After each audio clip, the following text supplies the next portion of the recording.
Hello दोस्तों, आपको अनंत चतुर्दशी की बहुत बहुत शुभकामनाएं। अनंत चतुर्दशी पर भगवान विष्णु का पूजन किया जाता है और अनंत का धागा भी बांधा जाता है। कहा जाता है कि अनंत चतुर्दशी का व्रत करने से और पूजा करने से अनंत गुना फल मिलता है। अनंत चतुर्दशी की पूजा कैसे करते हैं, मैं आपको आज की वीडियो में बहुत ही आसान तरीके से आपको पूजा की विधि के बारे में बात करेंगे। अनंत चतुर्दशी के दिन स्नान आदि करने के बाद अब हम एक चौकी लगा लेंगे। चौकी पर पीली रंग का वस्त्र बिछा देंगे क्योंकि भगवान विष्णु की पूजन में पीले रंग का आसन बिछाया जाता है। और आसन बचाने के बाद थोड़ी सी फूलों का असर लगाकर भगवान विष्णु को विराजमान करेंगे। आपके पास भगवान विष्णु की जो भी फोटो मूर्ति हो या प्रतिमा हो उसको वहां पर विराजमान करें। अगर वैसे तो शेष नाग वाली विष्णु भगवान की जो फोटो होती है उसकी पूजा की जाती है। अगर आपके पास नहीं है तो आप जैसी भी आपके पास विष्णु भगवान की मूर्ति हो या फोटो आप उसकी पूजा करें। इसके बाद हम कल तिल से अष्टदल कमल बनाएंगे और भगवान विष्णु के सीधे हाथ की तरफ कलश के हम स्थापना करेंगे। तो यहाँ पर मैंने एक काली तिल की डेरी बना दिए और उसमें 8 लाइन लगाकर अष्टदल बनाया है मैंने। अब हम कलश स्थापना करेंगे। उसके बाद मैंने एक जल्द से भारत एक तांबे का लोटा लिया है। आप चाहे तो स्टील का या तांबे का आप ले सकते हैं। और उसे पर अब मौली धागा बंद देंगे। आप भी मूली धागा बंद दीजिए और इस जल में हम थोड़ा सा गंगा जल मिला देंगे। अब इसमें मैं इस जल में थोड़ी सी हल्दी की गांठ अगर मिल जाए तो ठीक, वरना हल्दी पाउडर भी आप डाल सकते हैं। अगर आप उसमें हल्दी गांठ डालने के बाद एक सुपारी डाल देंगे, थोड़े से अक्षत, 1 रुपया का सिक्का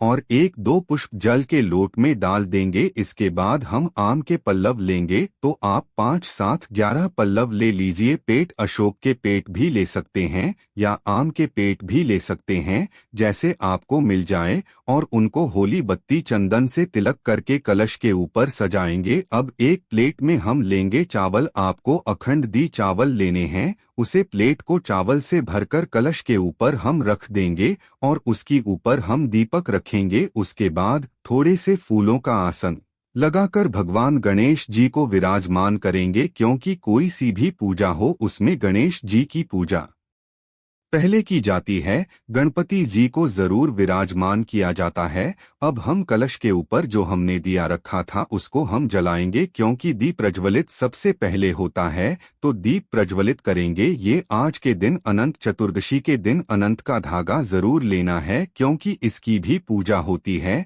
यह सबसे ज्यादा जरूरी है कि अनंत का धागे की पूजा होती है। इसे पूजा में जरूर रखें। साथ ही साथ इसकी पूजा भी हमें करनी है, इस तरह से करनी है जी तरह से मैं कलश की हम स्थापना करनी है और भगवान विष्णु के हम गणपति जी की साथ में पूजा करेंगे। इस तरह से हम अनंत के धागे की भी पूजा करनी है। अगर आपके पास फोटो मूर्ति में शेषनाग नहीं है तो आप अलग से शेषनाग बना सकते हैं, मिट्टी का। और नहीं भी बनाए तो आप बस विष्णु भगवान की आपके पास फोटो होनी चाहिए या प्रतिमा हो, उनकी आपको पूजा करनी है। आपके पास आनंद चतुर्दशी की व्रत कथा की किताब हो तो उसकी आप पूजा कर लें। और फिर हम जल्द से शुद्धिकरण करेंगे, सबको स्नान कराएंगे। और स्नान करने के बाद हम सबको वस्त्र पहनाइए, क्योंकि स्नान करने के बाद सर्ववस्त्र पहना तुमको भी को कलवा चढ़ाना है। पहले गणेश जी को, उसके बाद भगवान विष्णु को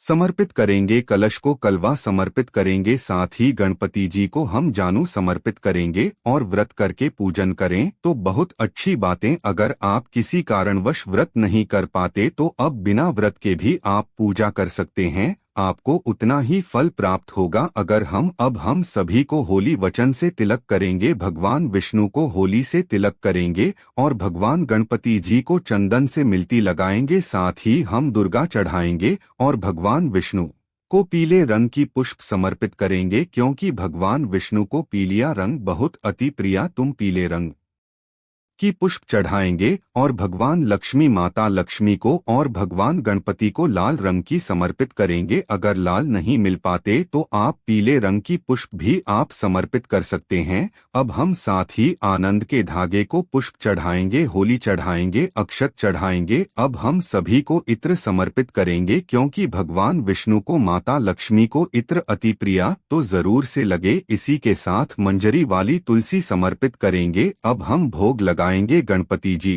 को भोग लगाएंगे तो उसमें हमको तुलसी जी नहीं डालनी है, तुलसी जन्म को नहीं डालना है, क्योंकि गणपति जी को जो भोग होता है वो बिना तुलसी के लगाया जाता है।